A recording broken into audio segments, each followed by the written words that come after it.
Ezekiel 47 അധ്യായം. ദേവാലയത്തിൽ നിന്ന് നീർച്ചാൽ. പിന്നെ അവൻ എന്നെ ദേവാലയ വാതിൽക്കലേക്ക് തിരികെ കൊണ്ടുവന്നു. അതാ, ദേവാലയ പൂമുഖത്തിന്റെ അടിയിൽ നിന്ന് കിഴക്കോട്ട് വെള്ളമൊഴുകുന്നു. ദേവാലയത്തിന്റെ ദർശനം കിഴക്കോട്ടാണ്. ദേവാലയ പൂമുഖത്തിന്റെ വലത്തുഭാഗത്ത് ബലിപീഠത്തിന്റെ തെക്കുവശത്ത് അടിയിൽ നിന്ന് വെള്ളമൊഴുകിക്കൊണ്ടിരുന്നു. പിന്നെ അവൻ എന്നെ വടക്കേ പടിപ്പുരയിലൂടെ പുറത്തു കൊണ്ടുവരികയും കിഴക്കേ പടിപ്പുരയിലേക്ക് പുറത്തുകൂടി നയിക്കുകയും ചെയ്തു. വെള്ളം തെക്കുവശത്തുകൂടെ ഒഴുകിയിരുന്നു.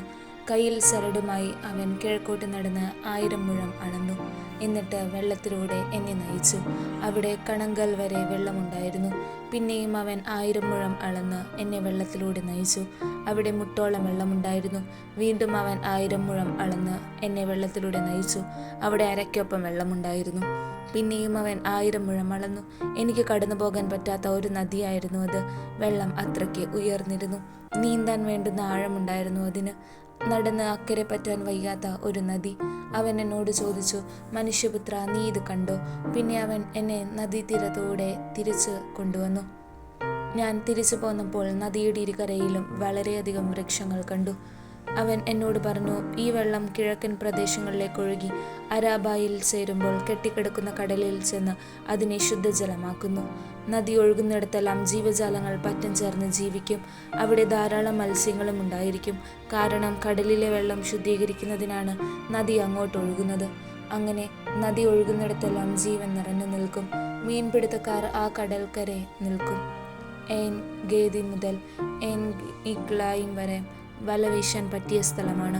അവിടെ മഹാസമുദ്രത്തിലെ പോലെ വിവിധ തരം മത്സ്യങ്ങൾ ഉണ്ടായിരിക്കും. എന്നാൽ നദിയുടെ സമീപത്തുള്ള ചേറ്റുനിലങ്ങളും ചതുപ്പ് നിലങ്ങളും ശുദ്ധമാക്കപ്പെടുകയില്ല. ഉപ്പിനു വേണ്ടി അവ മാറ്റിവെച്ചിരിക്കുന്നു. നദിയുടെ ഇരുകരകളിലും എല്ലാത്തരം ഫലവൃക്ഷങ്ങളും വളരും. അവയുടെ ഇലകൾ വാടിക്കൊഴിയുകയോ അവ ഫലം നൽകാതിരിക്കുകയോ ഇല്ല.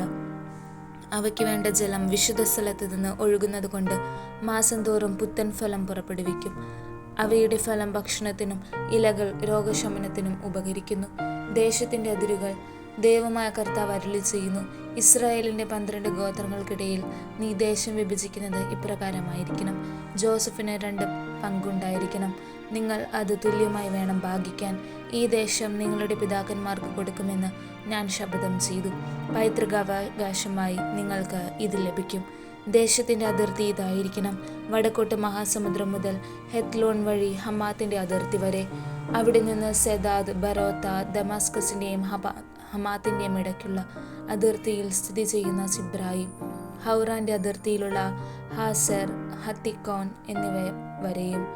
അങ്ങനെ വടക്കേ അതിർത്തി സമുദ്രം മുതൽ ദമാസ്കസിന്റെ വടക്കേ അതിർത്തിയിലുള്ള ഹസാർ ഏനോൻ വരെയും അതിന് വടക്കുള്ള ഹമാത്തിന്റെയും അതിർത്തി വരെയും. ഇതാണ് വടക്കേ അതിര്.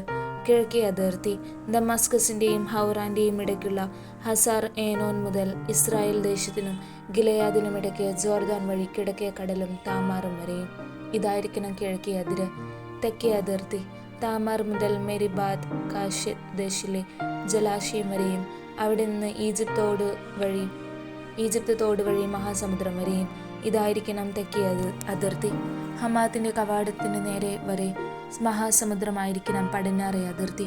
അങ്ങനെ ഇസ്രായേൽ ഗോത്രങ്ങൾക്കനുസൃതമായി നിങ്ങൾ ഈ ദേശം വിഭജിച്ചെടുക്കണം. നിങ്ങൾക്ക് നിങ്ങളുടെ ഇടയിൽ താമസിക്കവേ കുട്ടികൾ ജനിച്ച് അവിടെ പാർക്കുന്ന വിദേശീയർക്കും പൈതൃകാവകാശമായി അത് പങ്കുവയ്ക്കണം. അവർ നിങ്ങൾക്ക് സ്വദേശീയരായ ഇസ്രായേൽ മക്കളെ പോലെ ആയിരിക്കണം. ഇസ്രായേൽ ഗോത്രങ്ങളുടെ ഇടയിൽ നിങ്ങളോടൊപ്പം അവർക്കും ഒരവകാശം ലഭിക്കണം.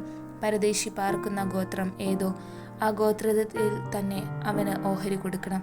ദൈവമായ കർത്താവ് അരുളി ചെയ്യുന്നു.